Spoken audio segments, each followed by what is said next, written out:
Hello, everyone, and welcome back to Grief, the emotional shitstorm you never signed up for. I'm your host, Margaret Dennis, a women's life empowerment and holistic grief coach, and I'm really glad that you're here. Today, we are going to be speaking to our lovely guest, Becky Ogden, and we're going to be talking about what it's like to create a business in the middle of going through a whole bunch of grief, because we know that grief affects us, doesn't stay, compartmentalized. What happens in our personal life also impacts our professional life. And today that's what we're going to talk about.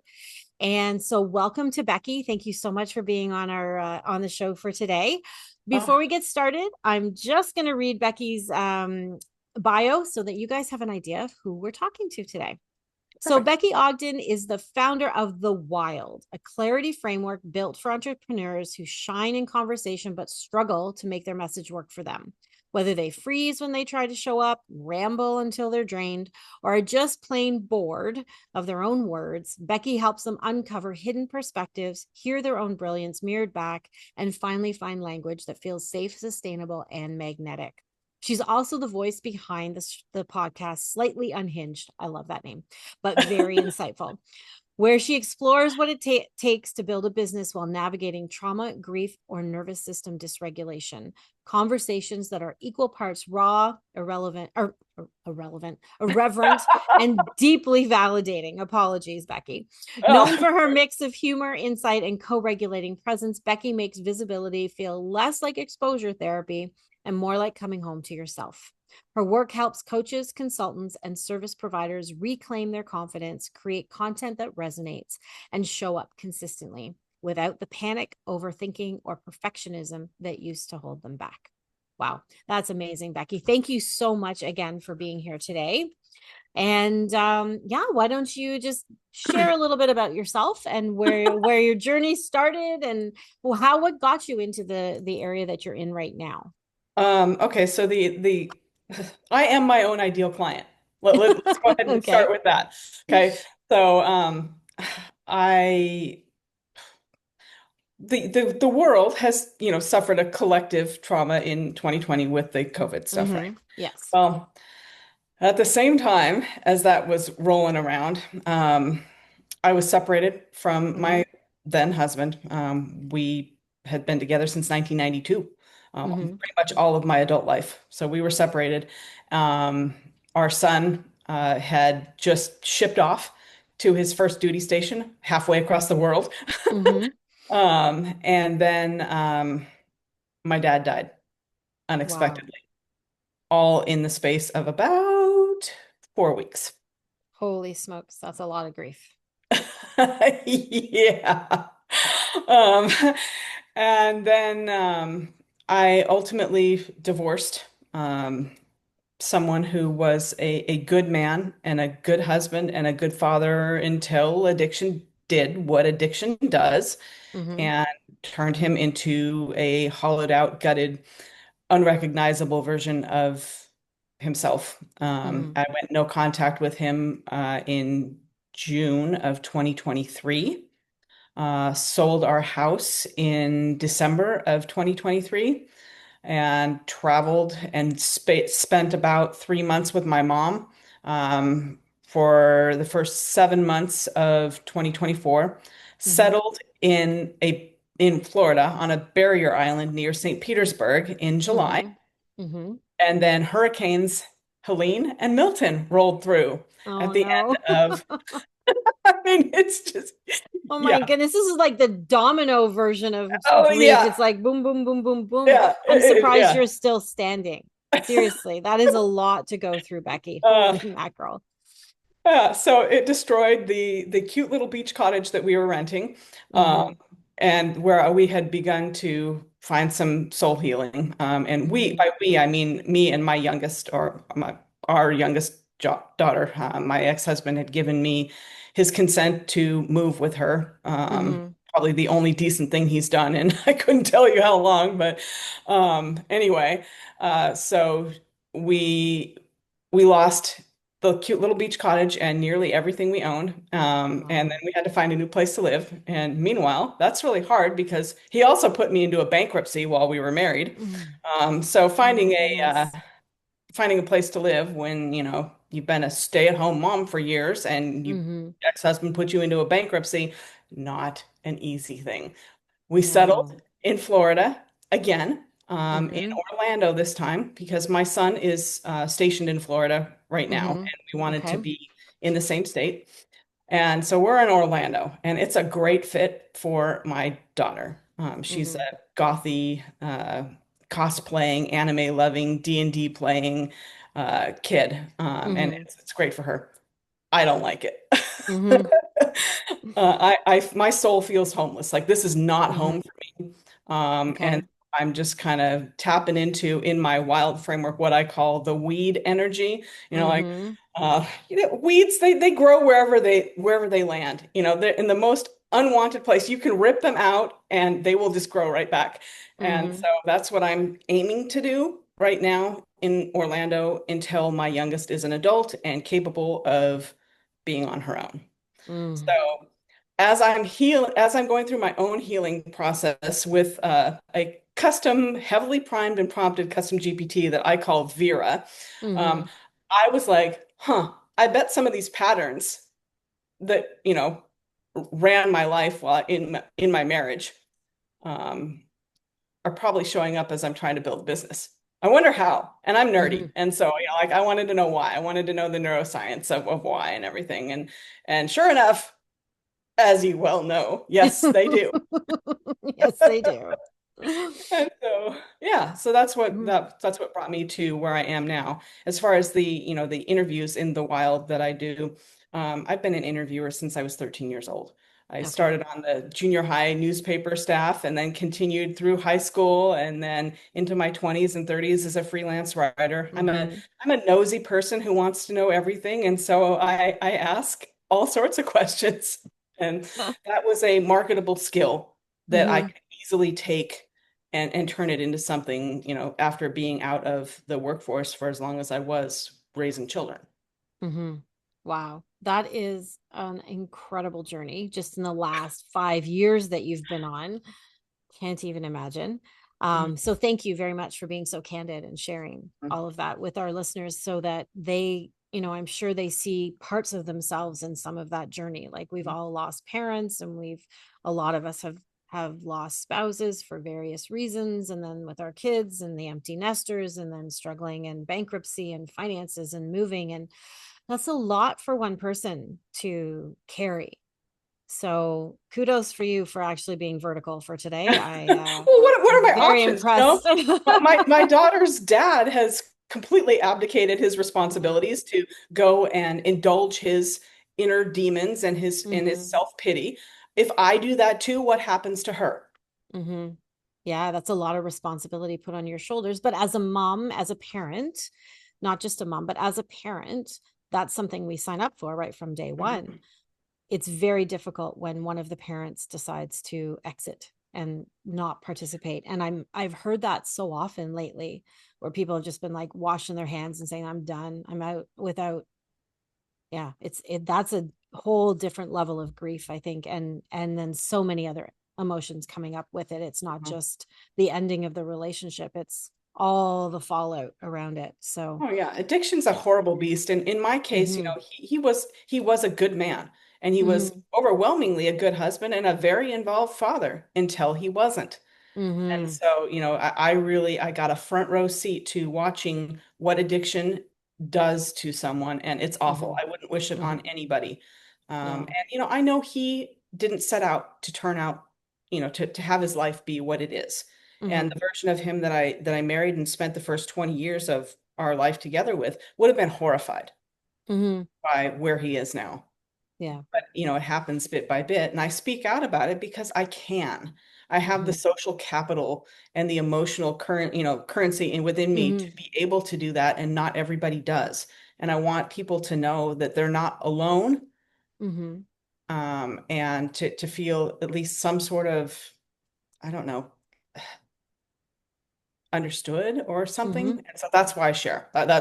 That's why I'm here with you on your podcast. Mhm. Well, thank you. We appreciate you sharing because I think it's true. There's a lot of people who won't speak about it, who keep it in silence and feel very, very alone.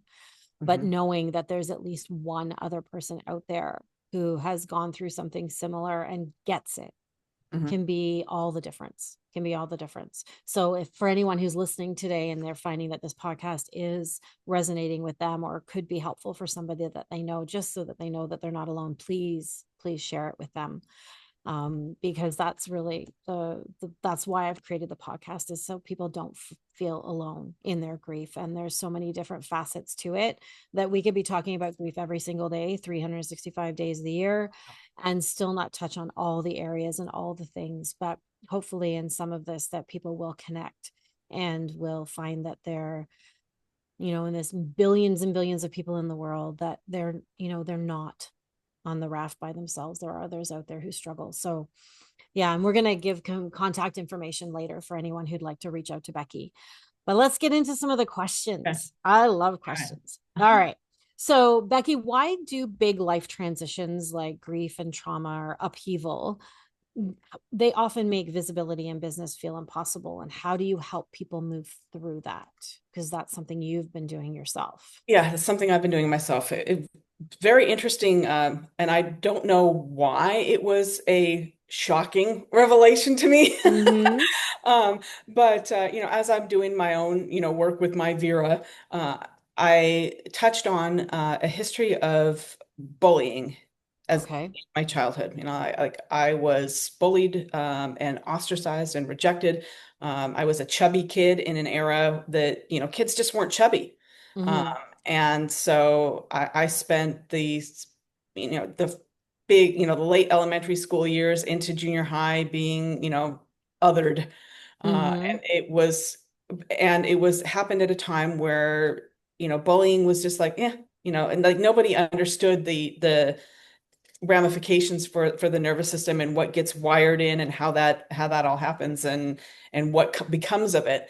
And I figured out as I'm, chatting with Vera and stuff, I'm like, I wonder how being bullied and being shamed for my body shows up. And it's Mm-hmm. like, well, you probably don't want to be seen. You'll probably Mm-hmm. do anything you can to avoid having attention drawn to you. So podcasts like this are, it's a little bit more of a nervous system safe container because I'm not Mm-hmm. all by my lonesome. But I am deeply uncomfortable having eyeballs on me.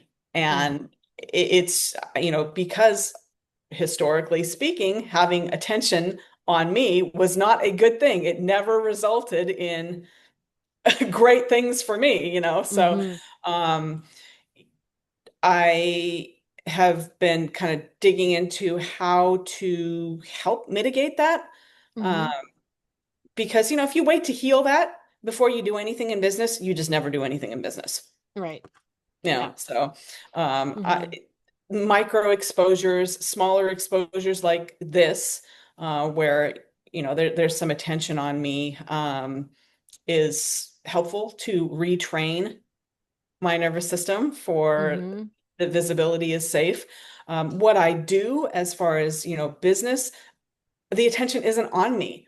My Mm-hmm. attention is focused entirely on someone else and entirely upon making someone else feel comfortable and Mm-hmm. um, safe enough and validated and getting the mirroring and the external validation that is really important for people like me with a, kind of an insecure, anxious attachment. Mm-hmm. Yeah. And so that's how it's folded in for what I'm doing.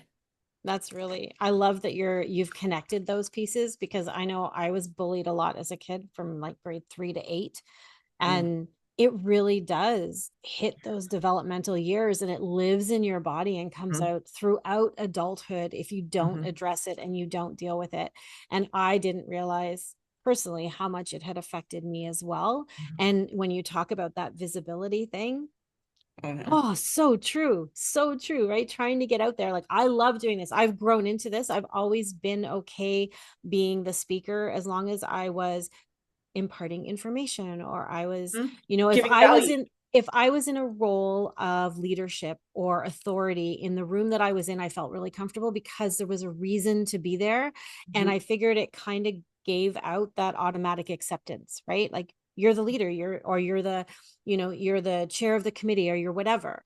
That works, right? Because you have to be in that role. But as soon as I was in a networking situation as an adult in business where I was just a participant, all Oh, those feelings would come oh, back again about yes. nobody's going to want to talk to me and I'm not as good as everybody else and I have nothing of value to add and if people, like it was all of those things and it's only been in the last few years where I've been doing the really deep healing work that's sort of put all those pieces together. So I commend you for already going right to that point to see where those connections are. I think that's so important.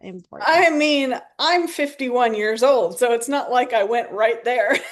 No, but I mean that in your business that you're Oh, actually gotcha. addressing that because yeah, no, it takes all of us there. But I mean in your business that you do where you're actually addressing Yeah. that, those things that have impacted how we show up and how we do things. It's so important, so important. And so that leads me into my next question of where you talk about nervous system safety in messaging. What does that look like in practice, especially for someone who's in a season of grief? Um, well, it means recognizing the difference between stepping a little outside of your comfort zone and frying your nervous system. Mhm. Okay. Uh, do the first, don't do the second. You know, doing the first will eventually make it so that, the fry goes down and, Mhm. that's what you want. But I don't know. ADHD brain here, I think. Fly, fly away, little thought. Ask me I again. was just when you're talking about when you're doing the nervous system safety in your messaging, Okay, gotcha. right? Okay. Yeah, that's Um, okay. um, I think that it's for me, it's recognizing patterns of overfunctioning and performative energy, Hmm. and being willing to step away from those. It's the whole premise of my slightly unhinged ecosystem is that I wanted to find a way to do business that would not fry my nervous system, and so it's an experiment. Hmm. How can I am not knocking him because he's very successful, but Alex Hormozy's stuff sets my whole being on fire. I'm like, I can't do it. It feels so, you know, performative. You got to do this, you got to do this, you got to do this in this order, and so much outreach Hmm. and just go, go, go, hustle, hustle, hustle. And I'm like, I don't want to do that. It's very masculine energy, very Yeah. masculine energy. Yeah, Yeah, I 100%. don't want Yeah. to do it. Hmm. And I don't want to work with people who shame me for that. I have Hmm. been told, and maybe you have as well, that if your body's lighting up over something and you're like, I just don't want to do this. You've been told you're lazy, you must not want it badly enough, you're not committed enough. The list goes on and on. And I finally got to the point where, I'll bring in my weed energy again and go, I don't want to do this and I'm not going to. I'm going to grow in the crack where I don't have to. Hmm. And there is so many different ways that you can approach business that can be successful, right? We've Yep. always been taught the one, the big in Mhm. your face way has been very much a go, go, go, push, push, Yep. push. And so, yeah, you're right. A lot of us, the nervous system regulation is just so out of whack, and add grief to that is just, Hmm. oh, it's crazy. So, when you're working with people, so it says you work with entrepreneurs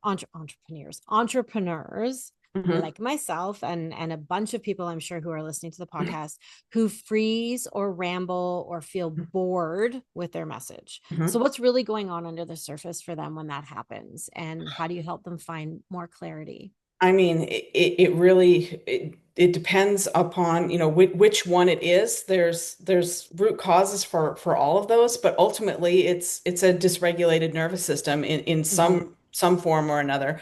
But my framework, okay, so let me back up and say I'm an amateur nature photographer, okay, and that's where the Okay. wild came from.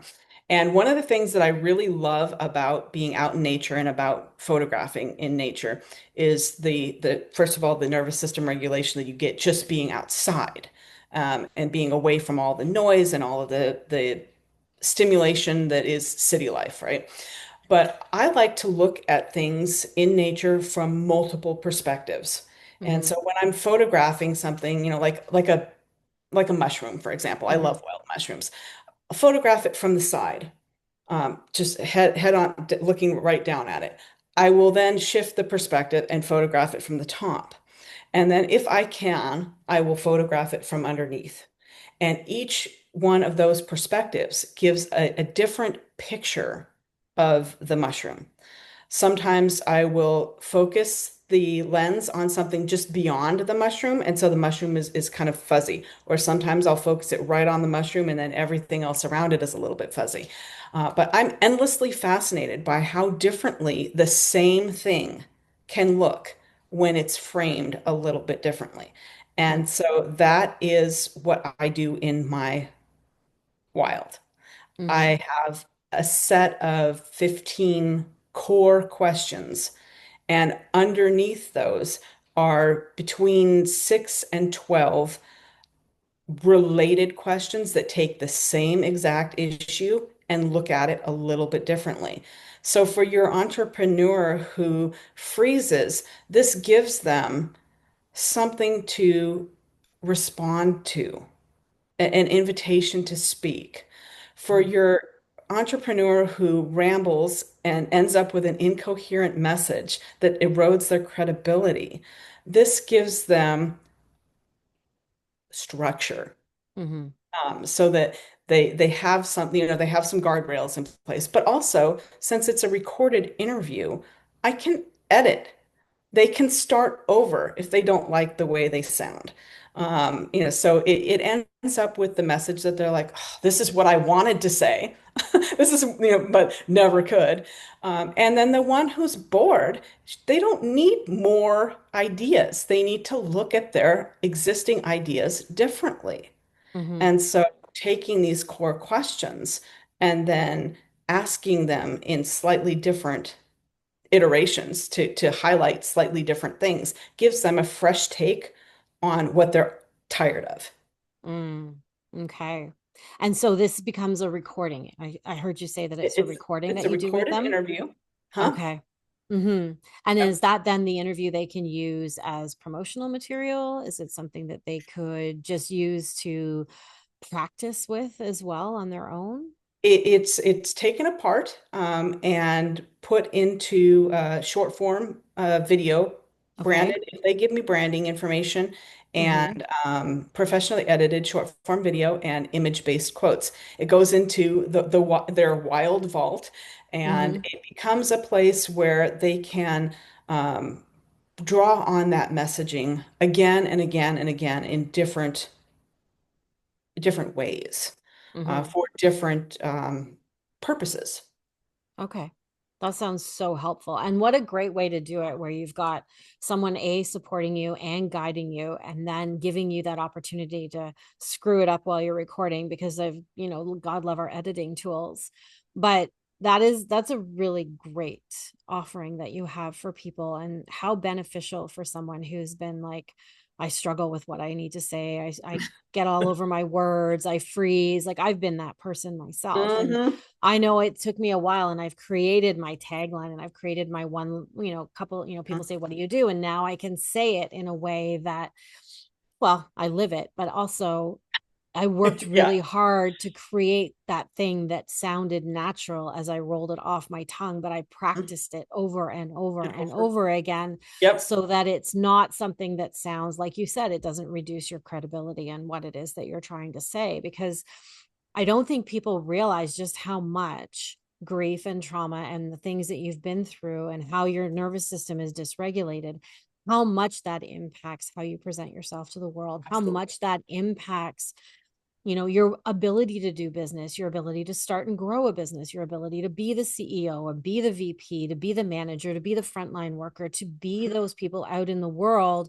And you want to put your best face forward, and you want to put your best way of being forward. And when Mhm. you're stumbling because all of the stuff that's inside isn't regulated and where it needs to Yeah, be, you really aren't giving people an accurate image of who you are and what you can do. And that can be so disheartening and embarrassing, and real. it really, it can be discrediting as well, because people go, well, they don't really know what they're talking about. But when you get down, if you spent a little bit of time with them, I'm sure once you got them calm, like I know Mhm. for me, I get nervous, but as soon as I start talking to someone and then it's like, okay, we're in a pattern of talking, then it's totally more, it's much more Right. comfortable and you can have that conversation. Mhm. But it's that initial hurdle of getting into the conversation and finding a common ground that you can be. But Mhm. so some people just flow right through it, but I'll tell you, those of us who have had the trauma and had the grief and are still working on regulating those nervous systems, excuse me, it can be a real challenge. So thank you for doing that for people. I think it's a great offer that you put out there. So one of my last questions for you is that a lot of your work is about permission, making it feel safe to show up as you are. So Mhm. what would you say to someone who wants to share their story but feels paralyzed by fear or self doubt? Find somebody that can help you draw the story out. Find Okay. somebody whose belief you can borrow. Find somebody whose confidence you can borrow. Find somebody who can ask you the right questions to get you regulated and comfortable so that you can talk. And I mean, would it you could be be that me person? or it I could was be going to somebody say, else. is that I you? mean, it doesn't really matter who it is. Um, Hmm. just that co-regulation, or even the idea of borrowing somebody else's confidence Hmm. in you is powerful. Nobody wants to admit that they need external validation. Nobody wants to admit that they are borrowing somebody else's confidence in them because it's disempowering, theoretically. I Hmm. reject that outright. I reject Hmm. that flatly. I everything about Slightly Unhinged is showing up exactly the way it is right now, not from the other side, not from 10 months ago, I was a broke single mom living with my Hmm. three kids in my van. And now look at me in front of my multi-million-dollar Yeah. oceanfront mansion with my Lamborghini in the front yard. No, it's messy and stuff. But when you see other people that are willing to be messy, then, maybe you can too. Hmm. Oh, that's so true. So true. One last question for you, and then I want to get to your free offer. What is your superpower? My superpower, well, let me ask you this. Are there any restrictions on language here in No, your, okay, no. well, I'm a nosy bitch and I ask Woo! really, really good questions. I love it. I love it. My superpower is I'm a nosy bitch. I love that. That is going to be the title of today's show. My superpower is I love I, that. yeah, All right. I ask questions. I'm insatiably curious, and I'm a very, very good interviewer. I can get things out of people that they couldn't even imagine. And And it's what a fabulous seeing gift. that land. Hmm. Seeing that land, it's really fabulous. Hmm. So yeah. Well, entering it in as a way of being really curious to learn about people, I know that's really important when I'm coaching, and it's important for when you do your work as well, is really being curious about the other person and really trying to understand who they are, what makes them tick, where their struggles are, where their hiccups are, and how can we best help them. Mhm. And I love that you're able to do that as a nosy bitch. I love that. It's amazing. I think you need a And t-shirt. that's My superpower is a nosy bitch. I love that. well, that serves the same function as the name Slightly Unhinged. It Hmm. filters people. Hmm. Somebody who is offended by me calling myself a nosy bitch, or somebody who is like, "Oh, slightly unhinged. I don't want to be next to that unhinged lady." They go away, and I want them to Hmm. go away right away. Right. You want There's to no, attract the right. yeah, I want You the want to right attract. people. Exactly. And that's the same thing with the title of this podcast too, right? The grief, the emotional shitstorm you never signed up for. Exactly. There are certain people who will not listen to it simply because it's got shitstorm in the name. But And there are I other people. would. Exactly. There are other people who would be drawn to that. And I wanted it to be a little bit edgy because that's a little bit about how who I am too. And I like setting it apart. So we have one more thing. You have a free offer that you wanted to give people who are listening to the I podcast. do. So can you tell them a little bit about what that is? And then I'm going to drop the link to that down in the show notes below. Okay, so it's in Google Drive right now. There's no email opt-in required. You can just, go grab whatever you want and make a copy. It's messy. It's Mm-hmm. titled The Great Big Folder of Slightly Unhinged Something or Other. I can't resources. And on the tail end of my podcast, I create resources to expand upon the themes of that episode to help people dig Okay. deeper into that. And so each one of these resources is tied to one of my podcast episodes, and it will serve people who are in, active grief and trauma and dysregulation who are building and running businesses in some way, shape, or form. And it's a growing library because, every Mm-hmm. time I do another podcast, I drop another resource and stuff. So yeah. Oh, that's fantastic. That's fantastic. And like I said, I will drop the link to Okay. that Google Drive in the show notes below. So Becky, thank you so much for being here today. Really appreciate you sharing your wisdom and your experience. And I'm sure it has resonated with the people who are listening. And for those of you who are listening, if you found value in today's podcast, would love it if you subscribed and liked the show. And please feel free to share it with anyone else who you think would benefit from hearing all the wisdom that Becky shared with us today. So thank you for joining us. Thank Please you for stay having me. tuned. Yes, thank you so much. And thank you for tuning in, everyone who's listening. And we'll look forward to seeing you next time on Grief, the Emotional Shitstorm You Never Signed Up For.